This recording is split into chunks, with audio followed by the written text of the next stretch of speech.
Yes, I know the title is bizarre and I can't believe I'm actually writing this. My wife is a neat freak. Always has been. She throws notes on my desk out assuming they're garbage. My belongings get rearranged to the point where it takes me hours to find them. It's something I've come to accept. I'm not happy about it, but we have a pretty happy marriage on the whole. I am a volunteer EMT, and I keep my boots unlaced up against the wall next to my clothes hamper so that I can throw them on along with my uniform if a call comes in during the middle of the night. Well, my wife has taken to tying the bootlaces when she sees them untied. Not only does she tie them, but she tightens them and double knots them to the point where I need to undo the knot, open up the boots, and let a little slack out to fit my feet into them. I ignored it the first 2 times, but the 3rd time she did it, I made it a point to bring up to her the next day. I very calmly said, "Hun, I appreciate that you want everything neat, but please do not touch my boots in the future. Time is of the essence when I'm going on a call, and at 2 in the morning I don't have the time to unlace them and open them up. It's not just a minor inconvenience, it's people's lives, so I would appreciate it if you left them alone." She rolled her eyes, said I was being dramatic, and that she wouldn't help me out by keeping my things neat in the future. Well, she never stopped. No matter how many times I've asked her, told her, begged her, she just laughs and says, "Well, you know how I am." The other night a page went out for a CPR in progress. I went to throw my boots on and they were once again tightened beyond recognition. So I'm sitting there on the edge of the bed, cursing, trying to get my boots open and fumbling due to the stress of the situation. My wife opened her eyes, groggily looked at me and asked, "Don't you need to go on that call?" I know I was in the wrong here and I regret it. I slammed the boot into the ground and yelled, "Yes, I do. I would have been out the door 5 minutes ago except some beep beep beep with my beep boots again." My wife got up without another word, walked into the bathroom and slammed the door. I got my boots open and went on the call. By the time we arrived, the police had gotten her back, so I didn't have to do CPR, but I was sweating and shaking thinking my delay could have cost a life. I got home and my wife wasn't talking to me. She ignored me the entire day until we finally sat down and talked. She said I had scared her with how angry I got, that she thought I was going to hit her, and she didn't know I was capable of getting so angry. Note, I have never raised a hand to her, nor have I ever yelled at her before. I am absolutely not a violent person in any way, shape, or form. I apologized for yelling at her, and acknowledged that I hadn't meant to snap at her. I was frustrated with the situation as I needed to get to the person in need of CPR as soon as possible, and it was a delay that didn't need to happen. I once again pleaded with her not to touch my boots because lives were literally on the line. She told me that if I was going to overreact and make her afraid, then she would never touch my boots again because she didn't want to live like that. Last night before I got into bed, I had a sinking feeling, so I went over and checked my boots. I was very disappointed to find them tightened up again.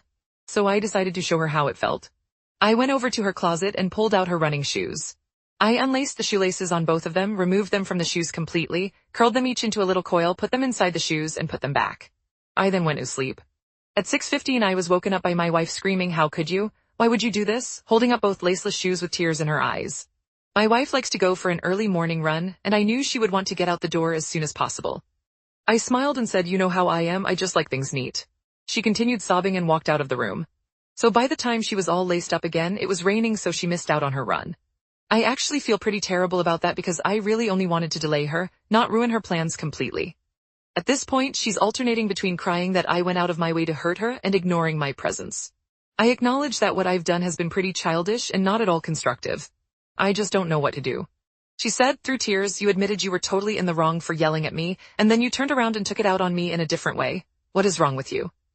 The problem is, to her, an apology means taking on 100% of the fault. When I apologized for blowing up, she took that to mean she was 100% in the right and that my feelings were completely unjustified. So at this point, I haven't apologized for ruining her run because she'll take that to mean that she wasn't wrong to touch my boots. I've tried to have these discussions, but it's in one ear and out the other. We have such a good relationship otherwise, but I feel like this issue has reached a tipping point and it's going to continue to result in arguments until we resolve it. How do I make things right with my wife while still letting her know that I won't tolerate her disrespecting my property anymore? Edit. Wow. This blew up. I went through comments for 6 hours last night and I still have 1.8 to get through. I promise you I am reading every one of your comments and appreciate the advice. A couple things to address points that keep getting brought up. Well, my wife has never been diagnosed as having OCD. As an EMT, I'm very careful about labeling someone as having a disorder as I don't have the proper qualifications to make that diagnosis. I do agree that it's time for her to see somebody, get a proper diagnosis, and address these issues. 2, my boots lace up in the front and zipper on the side. They're not a full unzip, but rather an unzip to open them up a bit. The way my wife is tying them makes them impossible to get on even with the zipper down. They're weatherproof and great for standing on rough terrain or the highway after accidents.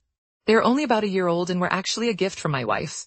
I've not considered Velcro before. I'm a bit hesitant to do that as I don't know that they wouldn't catch on things or wear out quicker. I've tucked the laces in but she still tied them up. 3. This is a bit of compulsive behavior on my part. I don't leave my boots in the garage because my mother was a smoker growing up and that's where she would smoke.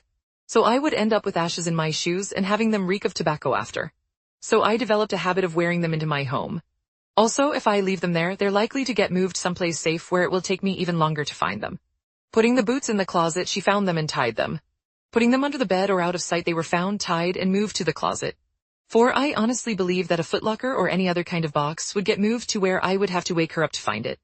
If it's locked, then my keys are likely to go missing. For some reason, sitting on my dresser is not appropriate, but in the pocket of a jacket downstairs in the closet is. 5. I am likely going to start putting my boots in the car. Though I had to laugh at the people suggesting decoy boots. As much as it may seem like it, I'm not living in a spy versus spy cartoon. 6. I am a volunteer EMT. We respond from home. You don't have sleeping quarters and I work the overnight shift so I sleep during my shift, get out of bed when a call comes in, drive to the building and take the ambulance to the scene. This is typical of volunteer organizations. Paid EMS is more likely to have sleeping quarters or even require EMTs to be in the truck throughout their shift. Community-based EMS is more likely to take 911 calls and respond to emergencies whether paid or volunteer.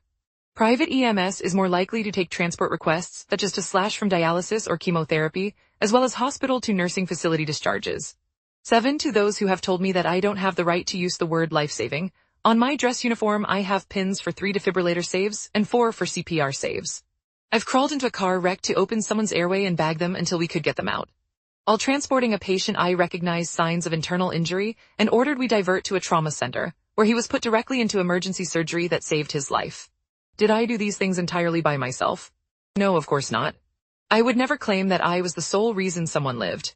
However, I am at my very basis level as vital link in the chain or survival. So while I can't claim complete credit for any of the things I've done, I would certainly put a lot of blame on myself if someone didn't live because of something I failed to do. I have a full-time job that I work 8 to 5 Monday Friday outside of EMS. That is why I volunteer on the night shift. My wife works as a payroll manager for a mid-sized office. I earn about $10,000 a year more than her. We've been married for 2 years. While I lived on my own before we were married, she didn't move into the apartment until we got engaged.